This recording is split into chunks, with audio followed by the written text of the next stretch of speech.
Have you ever wondered what living mortgage-free could mean for you? As of about a month ago, we are officially mortgage-free. We own our house outright, and we are so excited about what this means for us moving forward, both for us financially and for our lifestyle. In this video, I'll share how we became mortgage-free, why we chose this path, and most importantly, what it means for our lives moving forward. I hope this video can inspire you to think about the debt you're taking on and how it impacts your day-to-day life. Now let's get into it. Now first, let's start with some really important context, specifically the how and the why. And as a quick disclaimer, this is not something we've been planning for a long time. It's not part of some big master plan. It just kind of happened. And I'm sure you're now thinking that we received some kind of inheritance or windfall, but that's not necessarily the case either. About 6 to 8 months ago, we started thinking about leaving the city of Boston. We had been living there for over a decade. We had built our lives there, and it had served us well. But slowly, our priorities shifted, and we decided we wanted to move out of the city. We started looking at properties in Vermont and New Hampshire, and ultimately landed on buying a home in northern New Hampshire. We actually did a live stream Q&A not too long ago where we talked more about this decision to move to New Hampshire. And you can actually still watch the recording on this channel. So for the sake of time, I'm going to skip over some of the key parts of the decision to leave Boston for New Hampshire, but I'll put a link up here to the recording for those of you who want to learn more about this decision. One key part of the decision to leave Boston was that we were no longer tied to jobs in the Boston area. My wife left her Boston-based job and became an entrepreneur several years ago, and I joined her about a year ago at the time of recording this video. Being self-employed allowed us to be location independent and has allowed us to travel a lot more in our converted camper van. Over the past few years, we've traveled for extended periods of time in the van while keeping a home base. And up to a few weeks ago, that home base was in Boston. So while living in Boston, we owned a 2-bedroom, 1-bath condo with approximately 1,000 square feet. We had purchased it in 2014 and had lived there for about 9 years. So when relocating to New Hampshire recently, we decided to sell the condo and use the equity to purchase our current home. Because we owned a condo in the city of Boston for about 9 years, as you can imagine, it appreciated significantly. Actually, quite a bit more than we expected. We originally purchased it for $430,000 and eventually sold it for $750,000. We put some money into it and actually replaced almost all of the major systems, including the HVAC, the water heater, the kitchen appliances, and we even built our own patio in the backyard. Regardless, the equity we had built up, all from appreciation, improvements, paying our monthly mortgage payment throughout those 9 years, it allowed us to fund most of our home purchase in New Hampshire. When buying our New Hampshire home, we had a decision to make.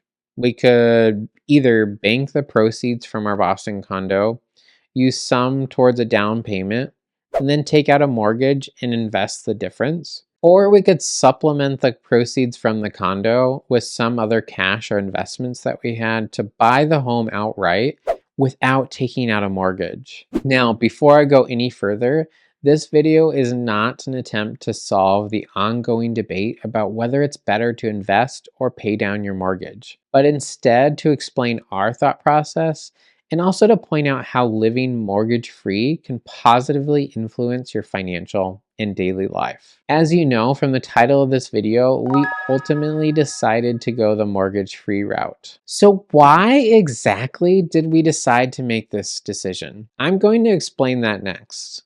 But before I do, I have one simple request. Let me know in the comments if you think we made a mistake. Would you make the same decision that we made? Let me know in the comments. So as I get into the explanation for choosing not to have a mortgage, the first thing I need to explain is the importance of cash flow.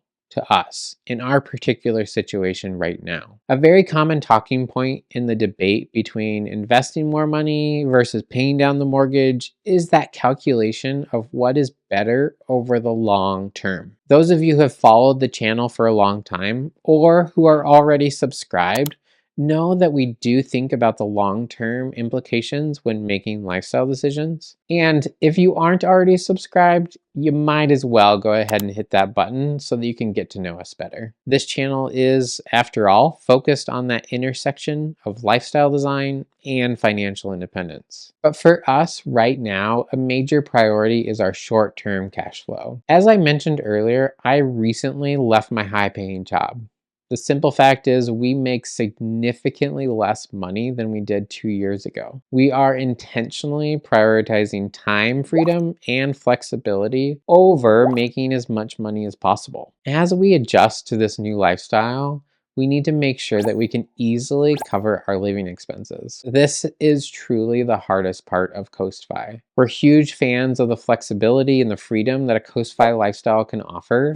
And we've talked a lot about Coastfi in other videos, but that's not to say that it's without its own challenges. So as we jumped into considering this decision, whether to take out a mortgage or to buy the home with cash, we prioritize the impact on our cash flow, and specifically which option would impact our short-term expenses the most. One major factor in the expenses when taking out a mortgage is the interest rate. As many of you probably know, interest rates are currently at around 7% for a 30-year fixed mortgage. This means that the monthly payment is going to be significantly higher than a mortgage with a lower interest rate. When we refinanced our Boston condo a few years back, we had locked in a 3.25% rate. And it really makes a difference in what you're paying on a monthly or yearly basis. So let me illustrate the impact of the monthly payment using these two rates as an example, and I'll keep the same loan amount as well.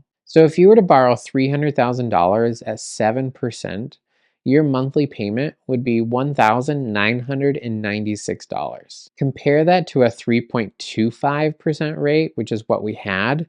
With the same $300,000 loan, you would pay $1,306 per month. That is $690 less just because of the interest rate, or a difference of $8,280 per year. Again, just because of the interest rate. Before selling our condo, our monthly mortgage was around $1,800 per month, or $21,600 per year. So if we were to take the proceeds of our condo, put 20% down towards the New Hampshire home, and take out a mortgage for the balance with a 7% interest rate, we'd end up paying around $2,260 per month, or $27,000 per year. This would have actually increased our expenses, not decreased. Now, most people also make sure to mention that the cost of a mortgage can be offset by investment returns. So because the stock market has historically returned anywhere from 8 to 10% per year, again, on average, you can expect your net worth to be better off in the long run by investing and not paying down a mortgage quickly. But again, in our situation, cash flow is extremely important. We decided we'd rather sell off about $50,000 of our investments to lower our annual expenses